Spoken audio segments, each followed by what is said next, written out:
population made up of, imagine you have a population made up of purple and red individuals.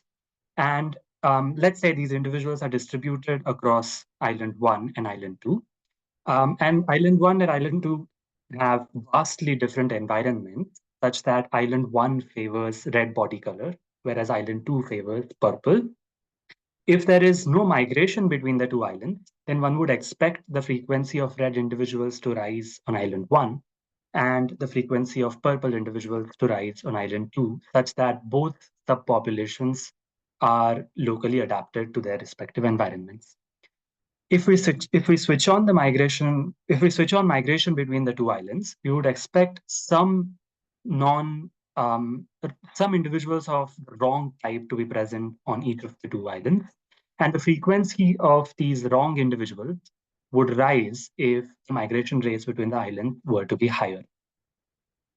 Now imagine the point that I'm trying to make here is that if there is migration between the two islands, selective effects on island 1 can potentially interfere with selective effects on island 2, such that the degree of local adaptation in each of the islands goes down. Now imagine if we could play God and completely stop endogamy on each of the islands, such that all the gametes that are produced on island 1 cannot fertilize other gametes that are produced on island 1 and must swim across the sea to fertilize gametes that are produced on island 2 and vice versa. If there is a system like this, then it's not too difficult to see that selective effects on island 1 are going to massively interfere with selective effects on island 2. In fact, we don't really have to play God to imagine this sort of a system because it exists everywhere, and it's called having separate sexes. Males and females of many species are vastly different. They look nothing like each other, they behave nothing like each other, and they have vastly different physiologies compared to each other. And in some sense, it's like the islands in our example, males and females are two very different selective environments. Therefore, selection in one sex has the potential to interfere with selective effects in the opposite sex. It can happen in a couple of different ways.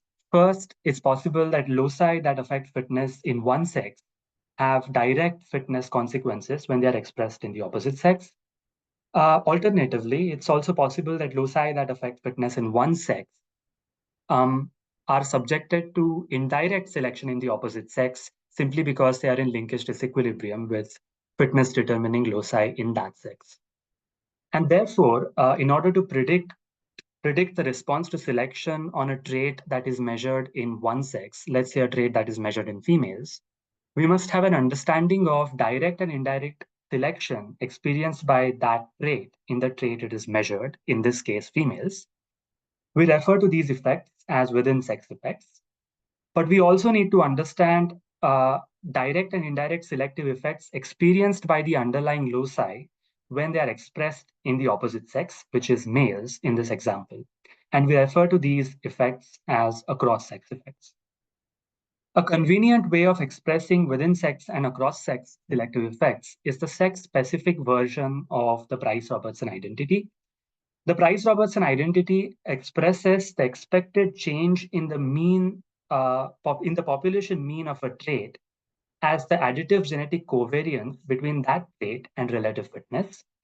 This can be readily generalized to a sex-specific case. Imagine Z female is a trait that is measured in females.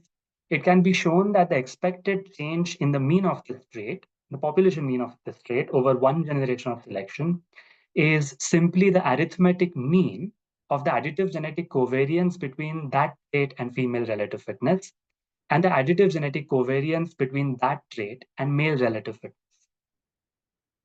This is a particularly useful equation for us because one of its terms describes within sex selective effects, and we refer to this term as within sex Price-Robertson covariance.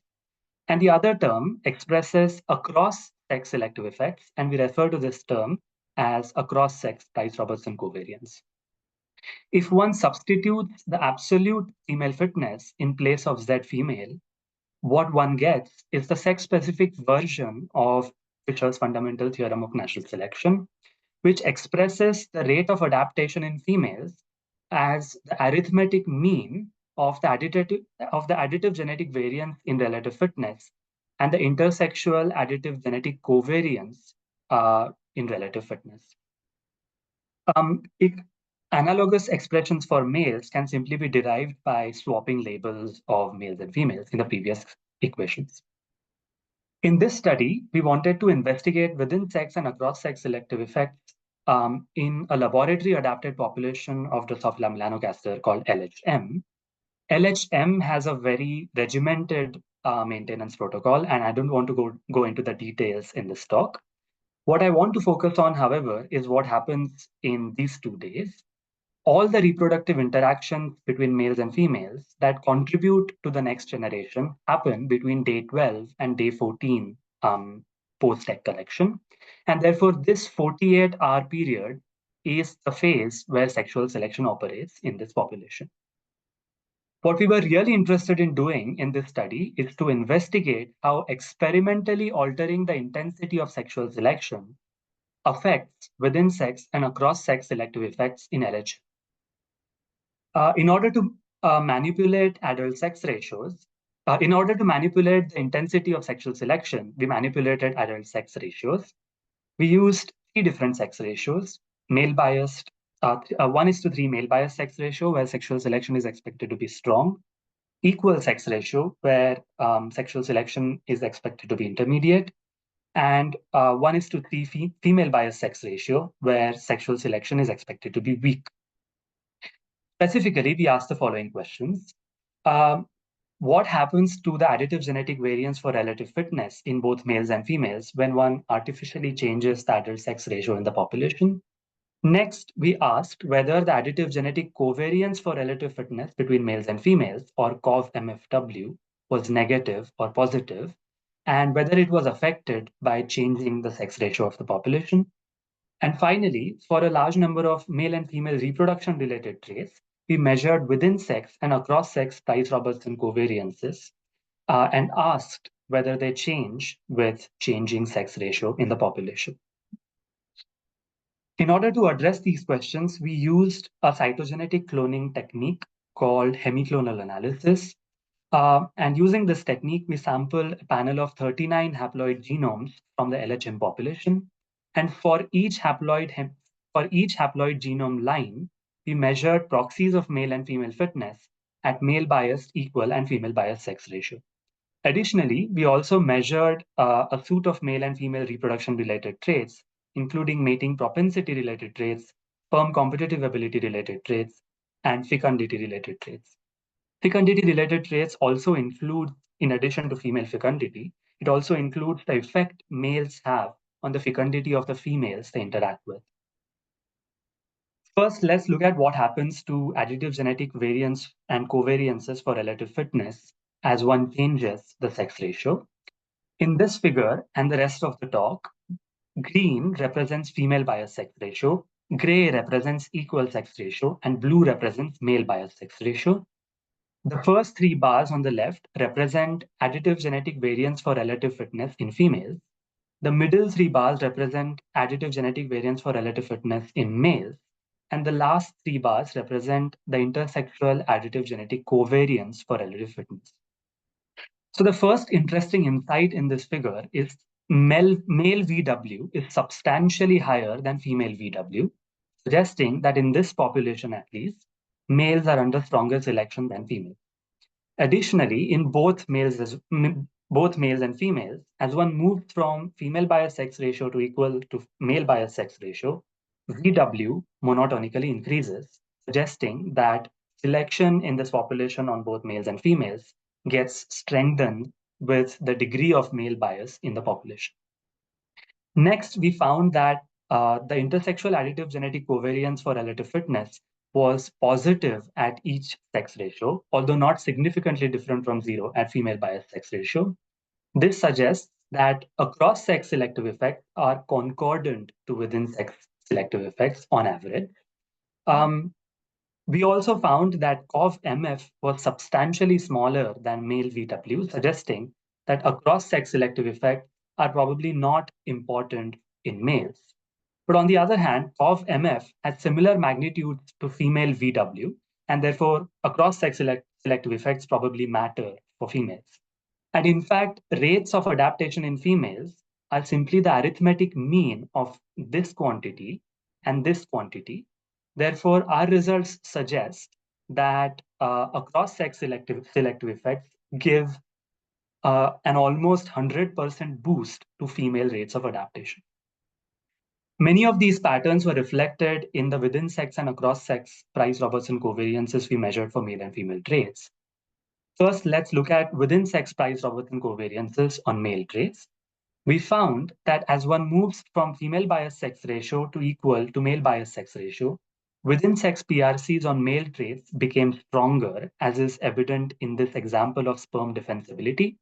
This was the case with a vast majority of traits. This pattern is also reflected in male mating latency. As far as within sex PRCs on male effect on female fecundity were concerned, there were some interesting patterns here. We found that within sex PRCs on this trait were positive at female bias sex ratio, but negative at male bias sex ratio. This suggests that high fitness males tend to cause females they interact with to lay higher than average number of eggs at female bias sex ratio, but high fitness males at male bias sex ratio impose a fitness cost on the females they interact with. Across sex PRCs on male traits, on the other hand, were not significantly different from zero for a vast majority of the traits we measured, with the exception of mating latency in males, in which case across sex PRCs were small compared to within sex PRCs, but had the same sign. Unlike in the case of males, for females, we could not detect within sex or across sex PRCs that were significantly different from zero for a vast majority of the traits, with the exception of female fecundity.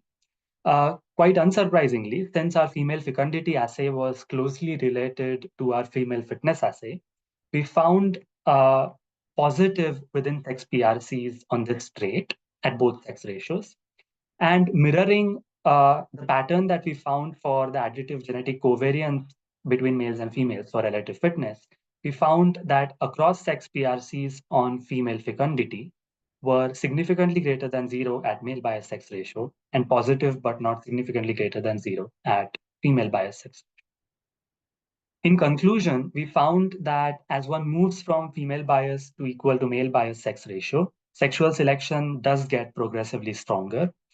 We also found that male fitness has concordant effects on fitness of the females they interact with at female bias sex ratio, but these effects become antagonistic at male bias sex ratio. Typically, we found that across sex effects on reproduction-related traits were small relative to within sex effects. And whenever present, they had the same sign as within sex effects. And finally, we found that female rates of adaptation can receive a significant boost due to across sex effects experienced in males. This brings me to the end of my talk. None of these experiments that I've described would have been possible with the help of my colleagues from the Evolutionary Biology Lab at IISER Mohali. I'd like to thank IISER Mohali for funding this research, CSIR for giving me my PhD stipend. I'd like to thank the organizers for providing me with an opportunity to present my work, and thank you all for listening to this talk, and I'm happy to take questions. All right, thanks, Manas. I think we're at 9:15, so if you have a question for Manas, drop it in the chat, and we'll move on to the next talk. Yes. That's Aaron Mboma, if you want to share your slides.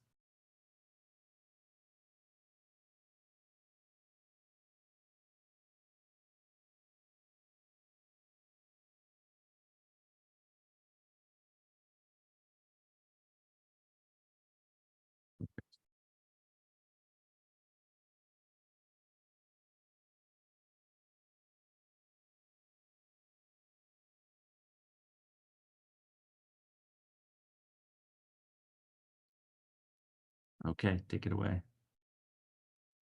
Aaron, I think you're muted. Yep.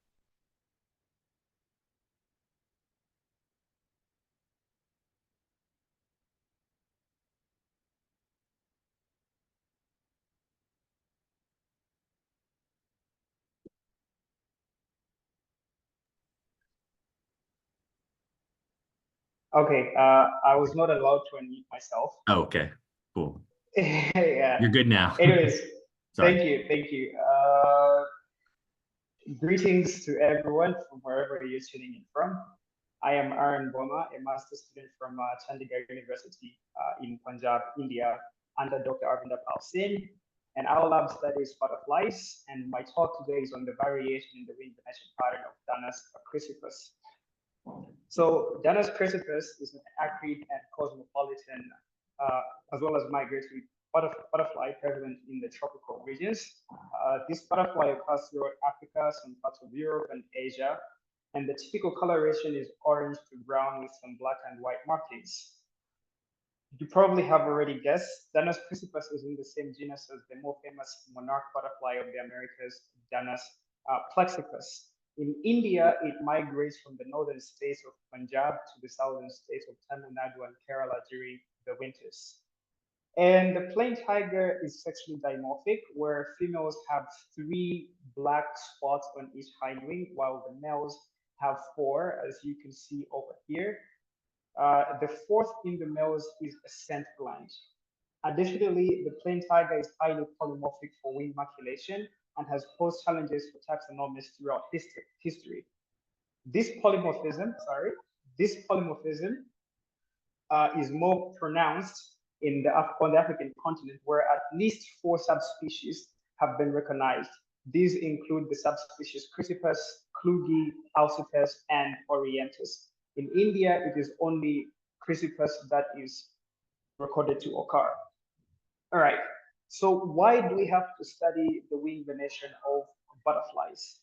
Taxonomic studies on butterflies rely on wing coloration and maculation, structures of external genitalia, as well as the wing venation pattern.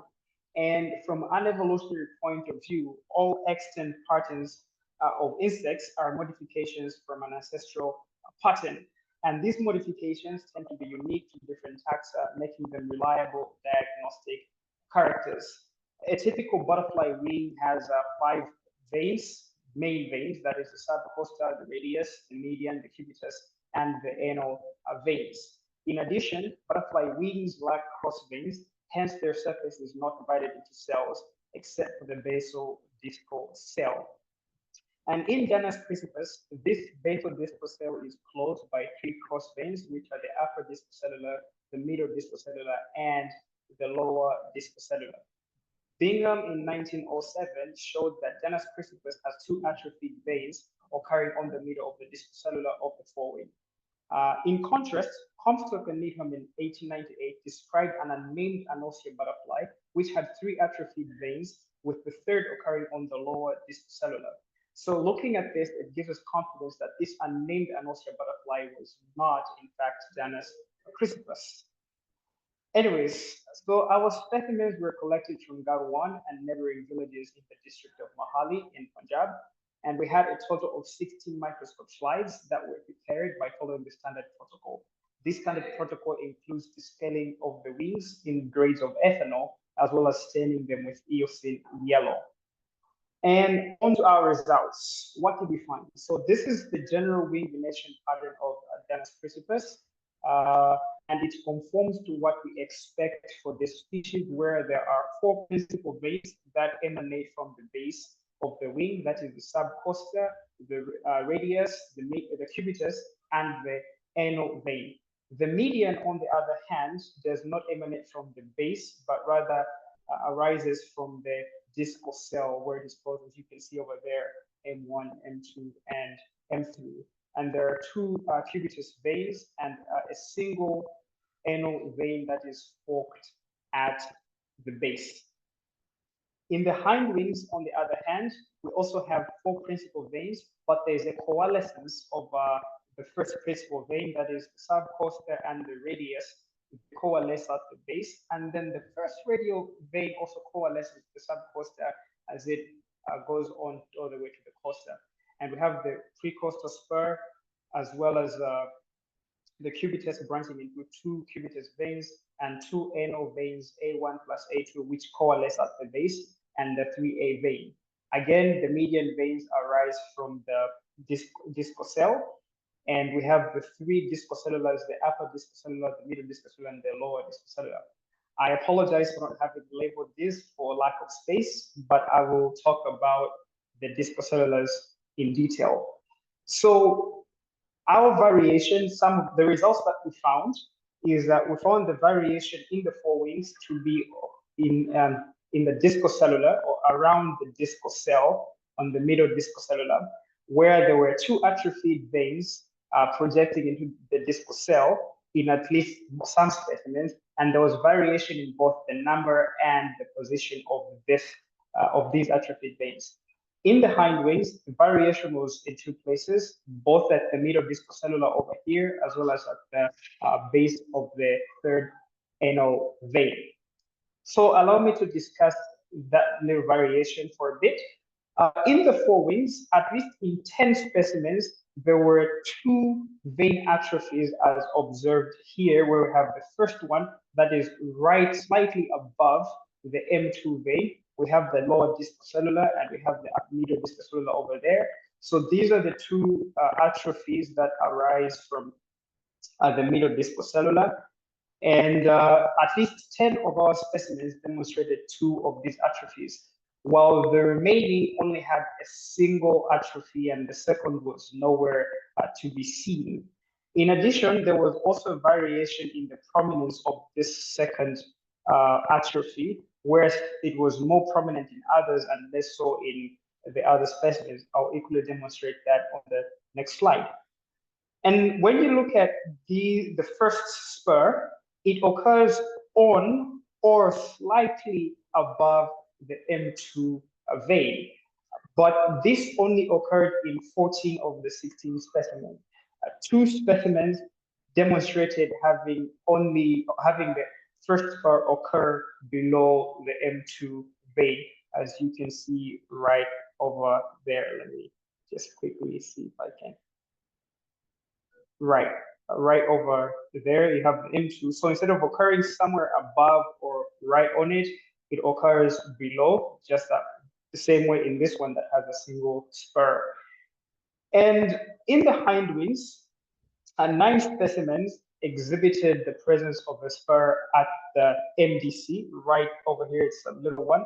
And the presence of this spur made the middle discocellular to lie perpendicular to the M2 vein.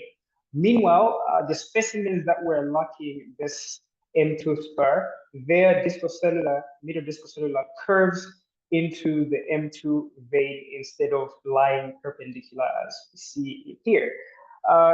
Bingham again in 1907 used the angularity of the MDC as one of the diagnostic characters that distinguished Danus crisipus from Danus plexippus. So in this regard, if we're finding this in the subspecies, it tells us that Bingham's designation was not a hard and fast rule. And in addition, at the base of the hind wing, we have at least 6 specimens that demonstrated the presence of a spur at the base of the third anal vein.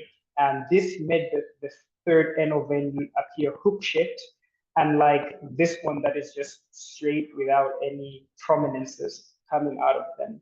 And to the best of my knowledge, the previous studies I consulted do not make mention of this spur, and it does not seem to be a result of any vein atrophies as we have observed in the other middle discocellular spurs. Now, what does all this mean?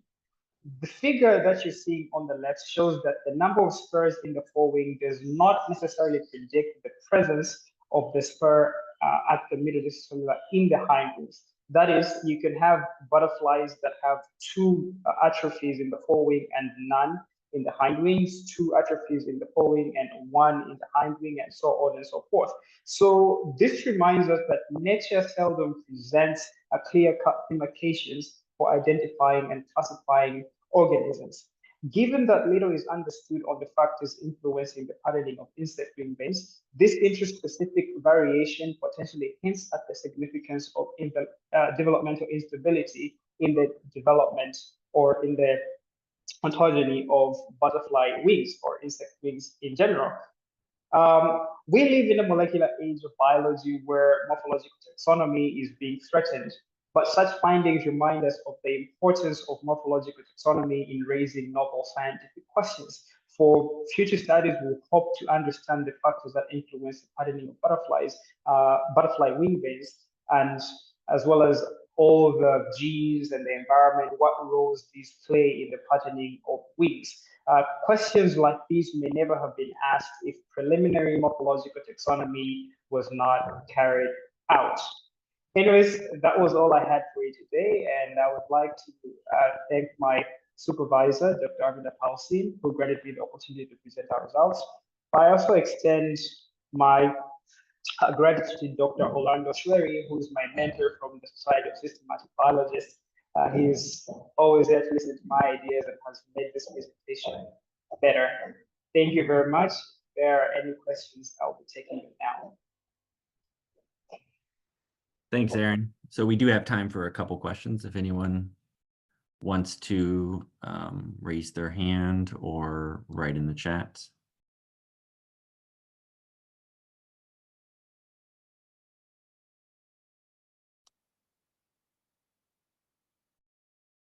Don't see any raised hands.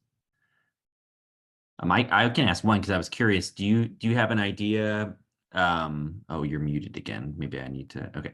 Do you have an idea what kinds of things might lead to that variation? Because you talked about developmental instability, but do you think it's something like resource availability during development, or is it something else? So while the development of wing veins is poorly understood, I have been given to understand that there's some genes that have been identified that transcription factors in this regard that play a role in the patterning of the wing veins. And so far, that is what we have. So at the moment, what we understand, there is the inverted gene, if I remember correctly.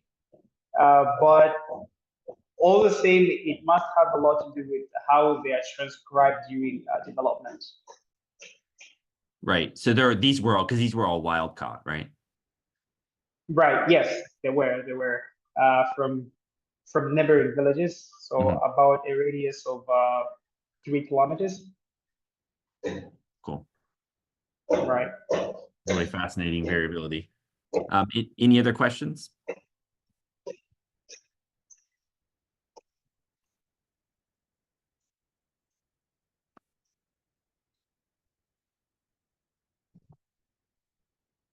Okay, so we have about 1 minute before the next talk. So Richard, if you want to take over and share your slides. Okay, thank you very much. Thanks, Aaron.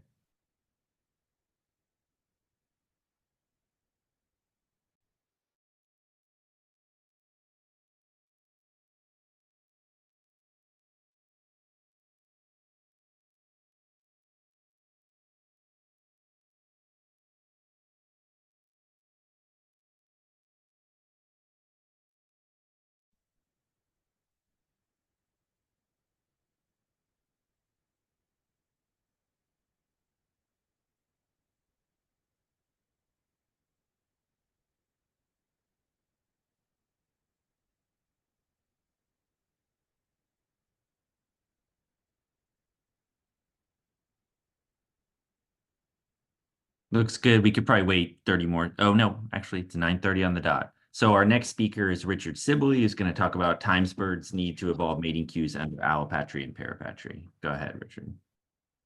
Okay, thank you very much. So I'm Richard Sibley, and Robert Kerner and we've got interested in how long it takes to evolve mating cues. And the reason we're so interested is that ecological genomics, very excitingly, has been able to date the times taken for mating cues to evolve. And it's pretty fast, 50,000 generations, for example. And so we're wondering whether this is compatible with allopatric speciation. Allopatric speciation, that supposes that subpopulations live apart for long periods, separated, for example, by mountain chains or oceans. And allopatric speciation is widely believed to account for speciation in birds and in many other species. So here are our definitions, and apart from allopatric speciation, we're going to consider parapatric speciation. In parapatric speciation, it's like the first talk a bit. The population lives in locally adapted subpopulations between which there is some migration. And thing is, in birds, when they're looking for potential mating partners, they do it on the basis of species-specific songs or the color of plumage. So we want to know how long it takes to evolve these mating cues. So in order to address the question, we need a bit of notation. So let C be a novel neutral allele, coding for blue feathers, for instance, this allele at a mating cue locus. And we're going to distinguish two timings that together make up the total time that we have to wait to get fixation of this C allele. So the first is the time of arising of the first mutated allele that goes to fixation. And then the other one, TF, is the time from then on until the mutation gets to fixation. And probability theory shows that we just have to add the two together. So the theory under allopatry is well known. Classic results due to Kimura and Ota show that for neutral alleles, we just add these two things together. So the time to fixation depends on the mutation rate, mu, and the population size, n. Now, under parapatry, the population is living in locally adapted subpopulations.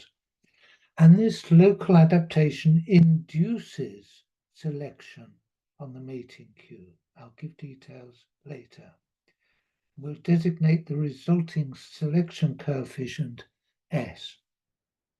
So the equation for TA, that was worked out by Kimura and Ota, and that for TF been recently updated by Brian Charlesworth, as shown here. And it turns out that the time we have to wait to get this new mating cue depends on population size, n, and on the mutation rate, and on the selection coefficient. So this illustrates the results. So the results under parapatry are shown by the sloping line. So let's look at those first of all. And those show how the time we have to wait in generations depends on the selection coefficient. As you'd expect, stronger selection, there's a shorter time needed to evolve the new mating cues. But there's also dependence on population size, shown in light blue on the right.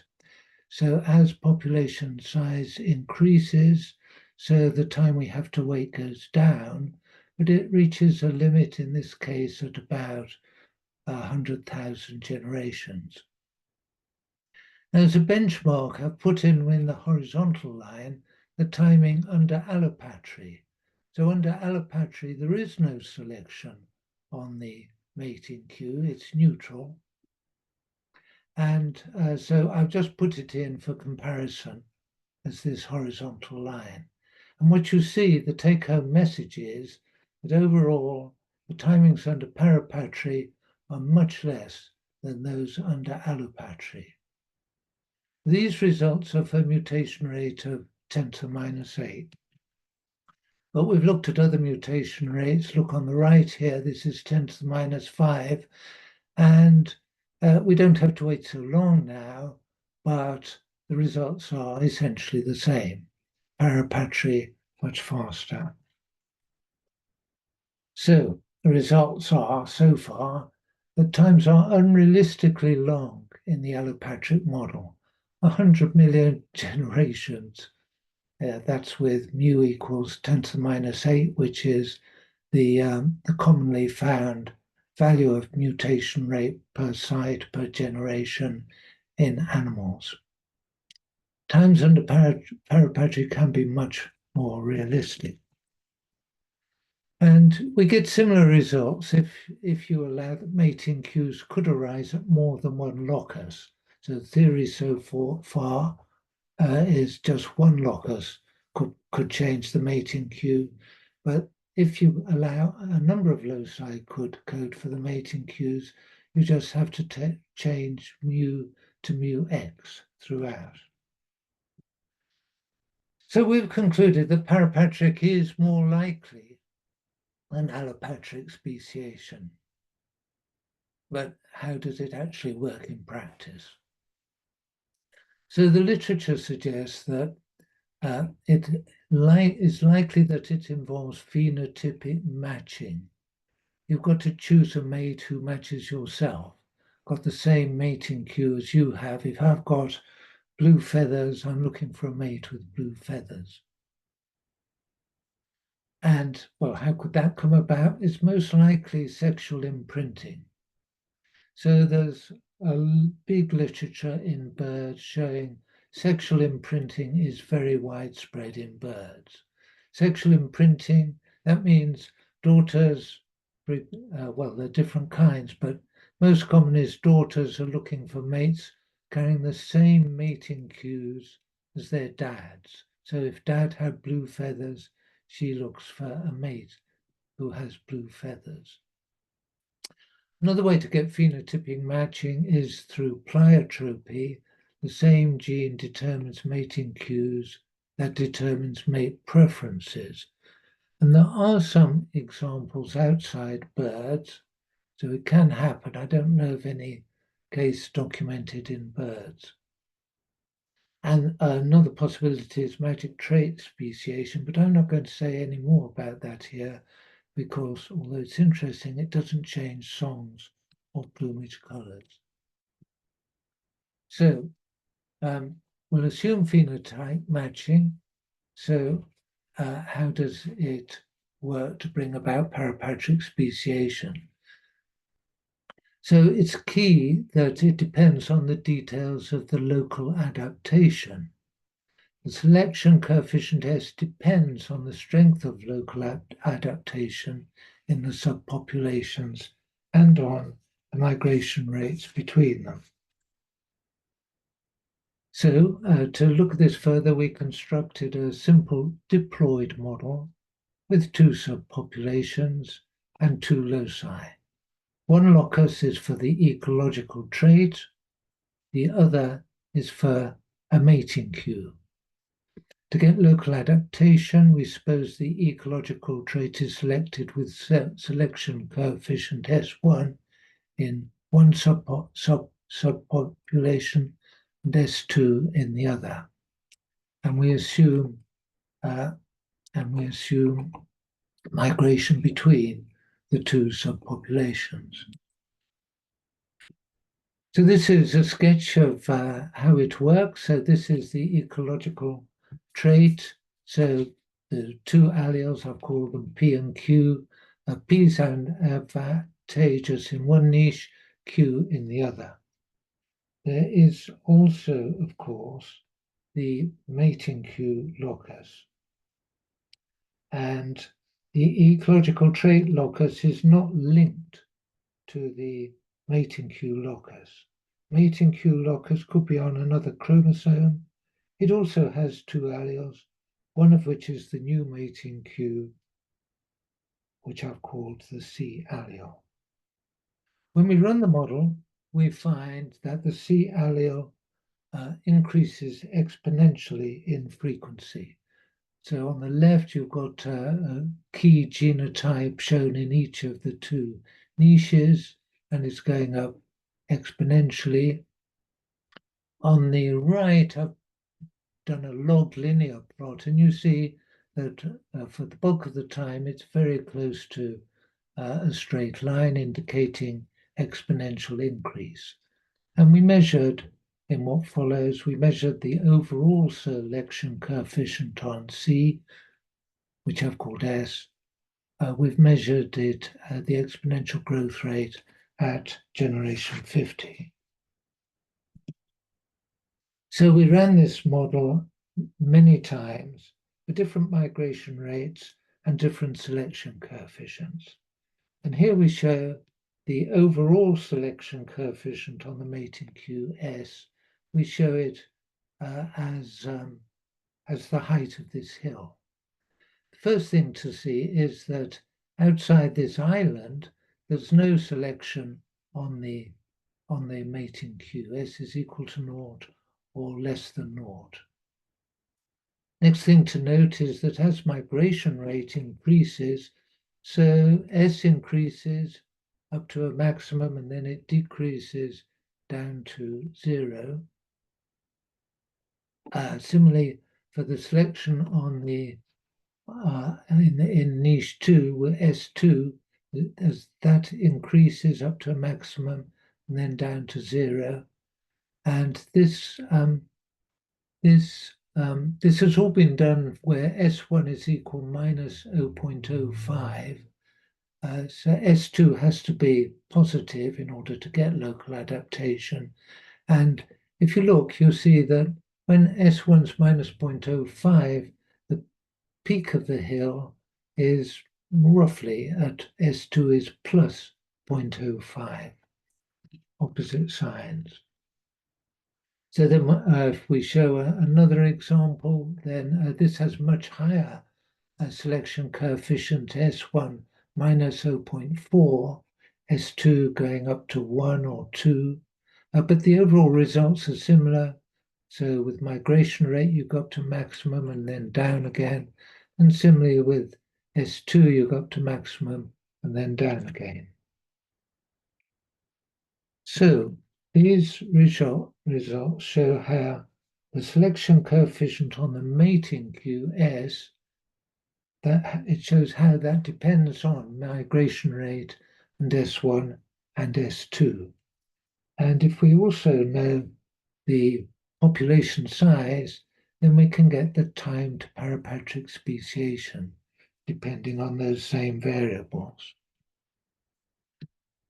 So this shows the links between these different variables. And my dream is that this could be tested by ecological genomics, which is such an exciting area at the moment, but I'm not going to say more than that.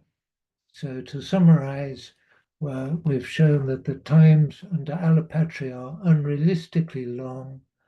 Under parapatry, the timings are much more plausible. And please do get in touch if you want to.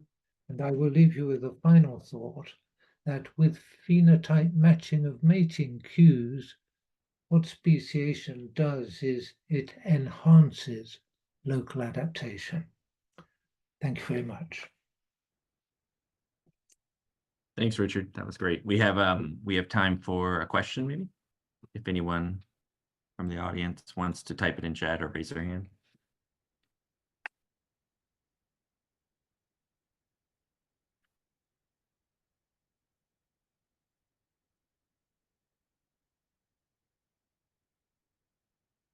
I have one. I was a little curious. You commented in there about if the trait has a a polygenic basis. How do you think that would actually change things, right? So would that actually accentuate the fact that allopatry is insufficient and you kind of need parapatry to have this rapidity, or would it? How does that affect it, do you think?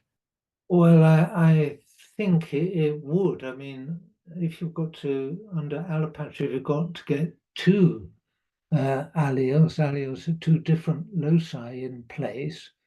Well, I haven't worked it out, but I guess it doubles the time. And I really thought about parapatry. Right. Cool. Well, if anyone has additional questions, you can put them in the chat and we can address them there. And now our next speaker, if you want to share your slides, is Pierre Berry. Thanks, Richard. Thank you.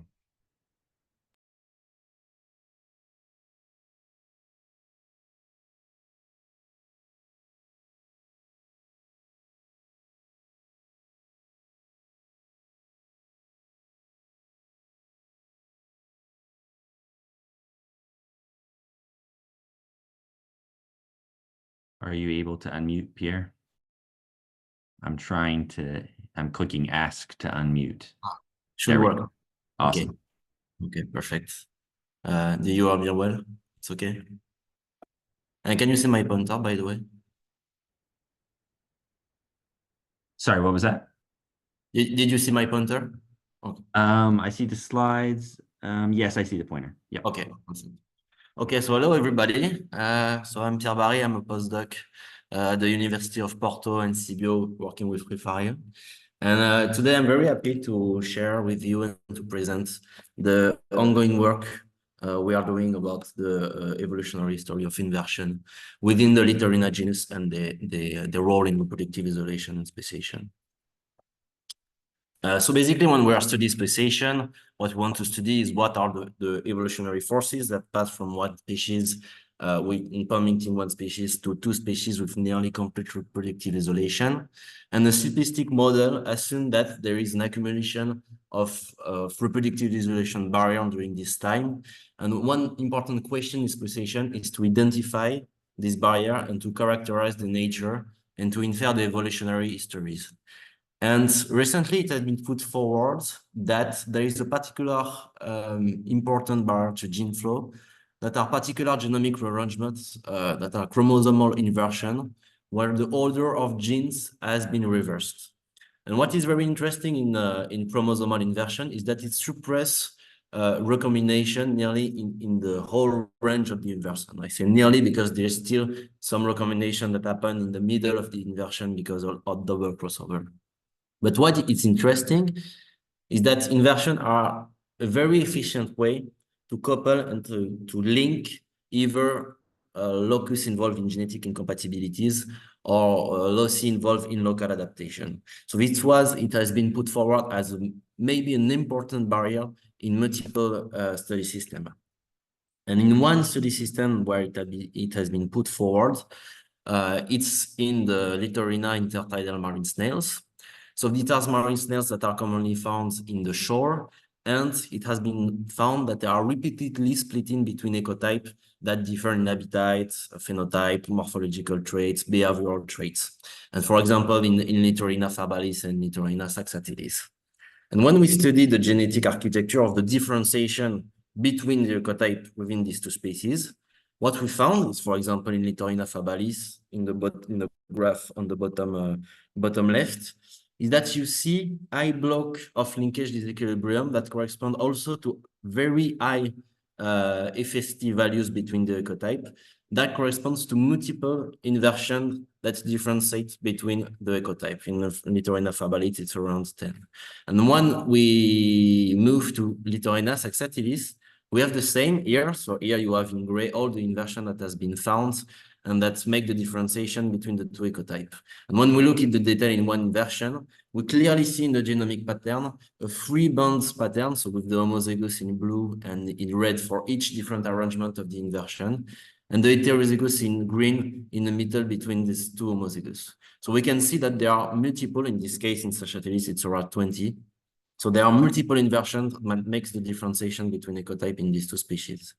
And when we want to compare in Sagittarius and fabalis, you see that there are two linkage groups here shown in yellow and in red. When we have common outlier for differentiation within Sagittarius, between ecotype within Sagittarius and within fabalis. And when we look at the detail and the position of on the chromosome, we see that it corresponds to inversion. So within Sagittarius and within fabalis, we have inversion that are located in the same region of the genome, but contributes to the differentiation, maybe reproductive isolation between the ecotype. And so what we want to understand is how can we generate this pattern? And there is 3 main hypotheses that we can test. The first one is on the left, that there is an inversion that appears in the ancestral lineage, that after it's sieved within each lineage, and that contributes to differentiation between ecotype within species. The second hypothesis is that there is independence of appearance of this inversion within each lineage because some part of the genome are kind of fragile, like highly rich transposon region. And the third different hypothesis is that it appears in one lineage, and after it's acquired in the other lineage by integration when reproductive isolation was not fully complete. And so what we want to test is try if we can disentangle these different hypotheses in the case of Littorina marine snails. And so what we do is that we gathered 109 whole genome sequences of Littorina species from different parts of Europe, so in Scandinavia, UK, France, Iberia. So we gather different ecotype from species when we have this ecotype separation in Sachatelis, in Fabalis, but also other species where this inversion can be written as polymorphism, but where the description of ecotype has not been fully made. So see kind of more closely related to Sachatelis, Littorina arcana and Littorina compressa, and species that is more closely related to Fabalis, Littorina obtusata. And we gather some samples from Littoria also as a node group. And what we did is that we map all these whole genome sequences on the new chromosome level assembly of Littorina saxatilis. And we focus on one chromosome in this reference genome where we have found inversion with shared genomic position. So first, what we want to do is that we want to retrieve the pattern of this inversion in each different species, and we want to have the genotype of these different individuals. So I just give you the example of what we did in Littorina fabalis. So you see in the panel A, you have principal component analysis in local genomic windows along the chromosome. And what we can find is that the first part of the chromosome, we have the free banded pattern that is typical of the inversion. So it's in green and purple, homozygotes for the alternative arrangement, and in blue, the individuals that are heterozygotes for the arrangement. In green, you have the Spanish individuals that cannot fully match the inversion pattern found in Sweden and in France. And also, we saw this high linkage disequilibrium pattern that is correspond to the inversion, but is quite divided in two because in the middle of the inversion, we have this strange pattern that could be the sign of the complex inversion. So this inversion is divided in two. And also we check that if we do a PCA within this inversion, we have this free body pattern. And also we check that in the heterozygous individuals are also higher genetic diversity and heterozygosity. That's something that we expect in the inversion. I will go quickly on that, but the situation is quite similar in Littorina obtusata with this highly contiguous LD pattern in the same position as Littorina fabalis, and we check that we have an inversion based on PCA, genetic diversity, and heterozygosity. And in contrast, when we look at this in Littorina saxatilis, so when we look at the inversion, the genomic region, when we found the inversion in Littorina fabalis, we have some striking different patterns. So here I just divide the same plot as before, but by geographical location. And that we found that we were able to somehow detect the 3 different clusters in France, Scandinavia, and UK, but with weaker linkage disequilibrium on the position of the inversion, but not in Iberia. So in the southern distribution part, we didn't get the inversion. And so there's something that we can see on panel C. When we mixed all the individuals from the northern countries, we see the free body pattern of the inversion, but that doesn't fit with the Iberian individuals, something that we saw also with the genetic diversity and heterozygosity. So in Saxatilis, we also saw that Iberian individuals doesn't have the inversion, there is no clear pattern, and there is weaker linkage disequilibrium associated with this inversion. But now we want to look at what is happening at the between species comparison. So if there is, as in within species, if there is some shared history of inversion, we might see some same principal components that share the same SNPs between the inversion between species. So we did that, and we see that in the first PCA plot, we see the principal component that split first the Sachatelis arcana compressa group with obtusata and fabalis. But after, we see that each different principal component splits the inversion within species. So the PC3 make the differentiation between inversion and fabalis. The PC5 is the same for Sachatelis, and the PC2 for obtusata. So we are really different principal components. That means that we have different SNPs that makes the difference between inversion within inversion between species. And something that we can see also in the tree, that within the region of inversion, we see that it clusters first by species in the different circle shades, and after by inversion genotypes in color. So that means that they can be quite independent in inversion between the different species. But if we also want to look at the local pattern in the zone in the inversion, because we can see to have different topology because of different coalescence pattern because of incomplete lineage sorting of introgression. So we assess the percentage, the prevalence of the species topology that cluster species first and after inversion genotype, or whether we can find also the different topology that cluster somehow the same arrangements between species. So we did that, for example, in Sachetelis and Fabalis, and then all these chromosomes, there is a wall support for the species topology. When we do that, for Sachetelis Optuzata, we have the same results, and Fabalis and Optuzata, we have roughly the same results, quite a little bit lower because maybe of the proximity, higher proximity between Fabalis and Optuzata. But when we look at this variation along the chromosome, what we found is that there is still higher support for the species topology.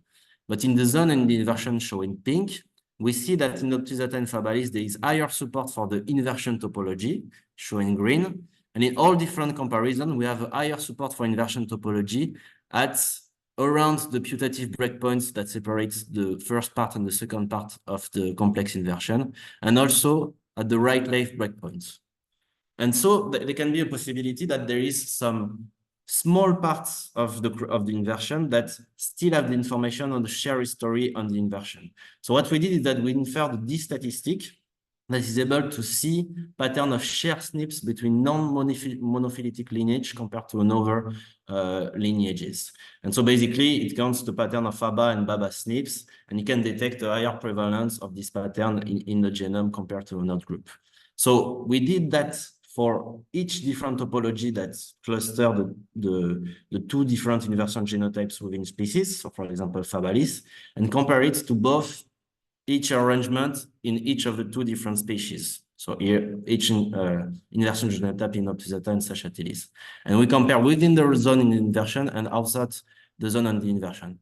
And the main point of that is that we found only shared SNPs in the zone of the inversion, so shared between Fabalis and Optuzata, and not Sachetelis, and also is roughly the same pattern if we compare the different species after.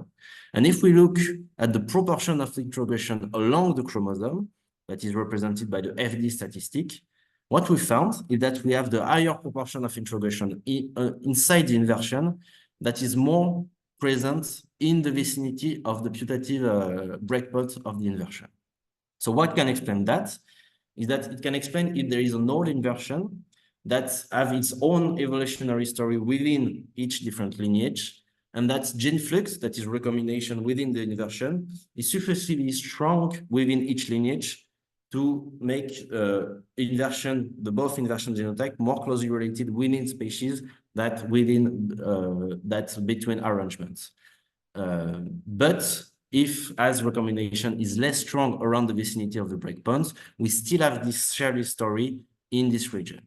But after whether this inversion appeared before the timing of split of all different species, or it was acquired after by introgression, that is something that we have to see through over demographic modeling of the age of the inversion and the precise determinants of the inversion breakpoints with nanopore sequencing of haplotechnic data.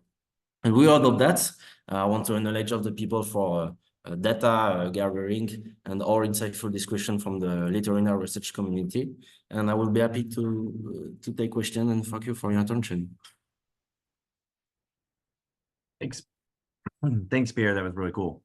I think if you have questions, you should drop them in the chat because we're at 10 o'clock and we should move on to our next speaker.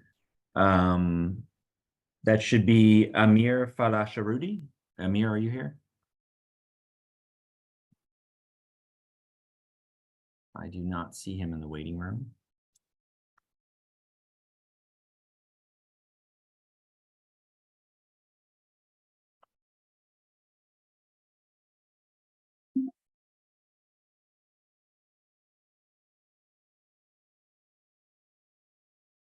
Are you here, Amir?